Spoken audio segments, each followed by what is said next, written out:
What if I told you that the world's first multinational corporation didn't just shape business, it ruled entire nations, toppled kings, and triggered famines?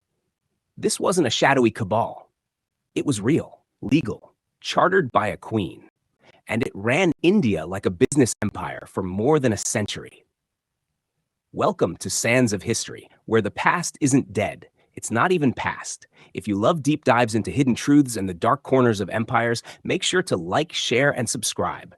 And if you want to help us keep this channel alive, check out the financial support links in the description below. The birth of a company state. It began with spices. On December 31st, 1600, Queen Elizabeth I granted a royal charter to the Governor and Company of Merchants of London trading into the East Indies. This wasn't just a legal trading license, it was a ticket to conquest. The charter gave the company the exclusive right to trade in the East for 15 years. What started as a group of merchants in London would eventually morph into a full-fledged colonial power. The British East India Company evolved from spice traders to sovereign rulers, controlling vast swathes of the Indian subcontinent with terrifying efficiency. And it did so with an army, a navy, and the cold, calculated logic of profit. Foot in the door, the Mughal Empire and early trade. When the East India Company arrived in India in the early 1600s, they entered a world dominated by the mighty Mughal Empire. Wealthy, sophisticated, and largely self-sufficient. The British were minor players compared to the Portuguese and the Dutch. To survive, they had to play humble, requesting permission to set up trading posts, known as factories, in Surat, Madras, Bombay, and Calcutta. The Mughals allowed it under strict conditions. But trade was only the surface. Beneath the silk and spices lay a growing ambition. The company realized something crucial. Wealth didn't just flow through goods, it flowed through power. And where there was instability, there was opportunity. The turning point Battle of Plassey. In 1757, everything changed. At the Battle of Plassey, the company, led by Robert Clive, defeated the Nawab of Bengal with a mix of military force, bribes, and betrayal. They installed a puppet ruler and gained control of Bengal, the richest province in India. This was a turning point. For the first time, a corporation, not a nation-state, was ruling territory and collecting taxes. Clive returned to Britain with unimaginable wealth. The company's stocks soared, but the cost in India was devastating. Within a decade, famine struck Bengal. In 1770, an estimated 10 million people died. The company continued to extract taxes and export grain, even as fields went barren and bodies piled up. This wasn't mismanagement. It was systemic cruelty. Profit over people. A company with an army.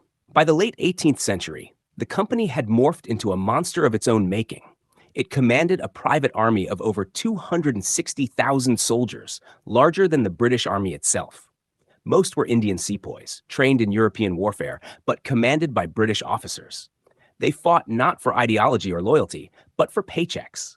And that made them dangerous in more ways than one.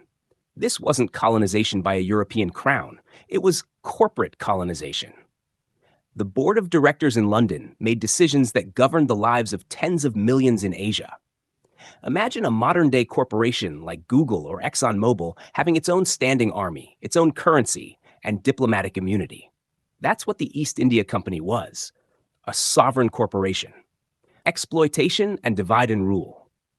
To maintain its grip on India, the company perfected the art of divide and rule. It played religious, ethnic, and regional divisions to its advantage. Hindus against Muslims, Sikhs against Marathas, local rulers against one another. But it wasn't just political manipulation, it was economic devastation. India's once vibrant textile industry was deliberately destroyed.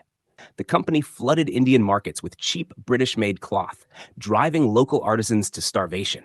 Towns that were once global centers of weaving and dyeing, like Dhaka and Murshidabad, turned into ghost towns.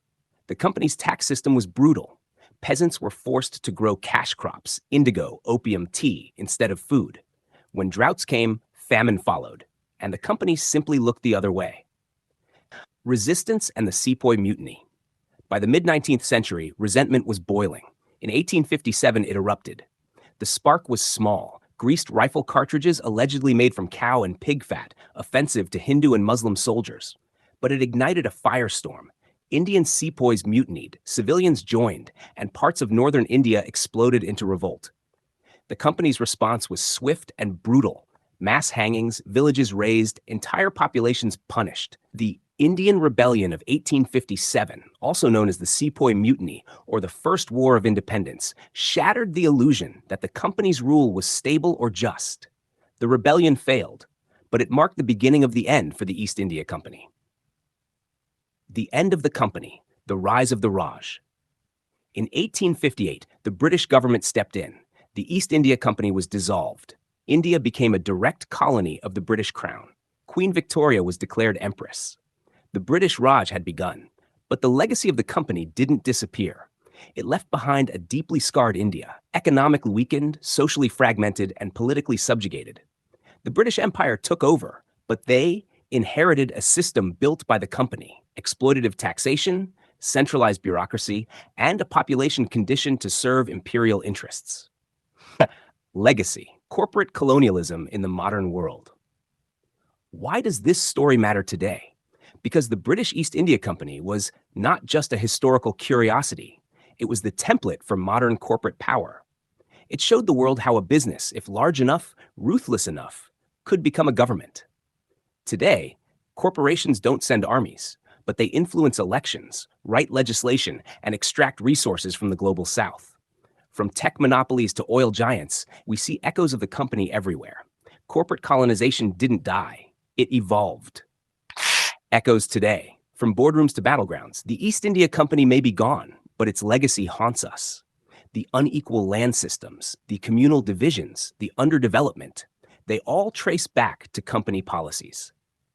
India's poverty was not inevitable, it was engineered, and the company's methods live on in modern economic imperialism.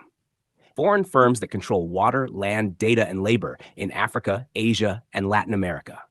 Western powers still backing stability at the cost of local self-determination. It's not a British problem, it's a global warning.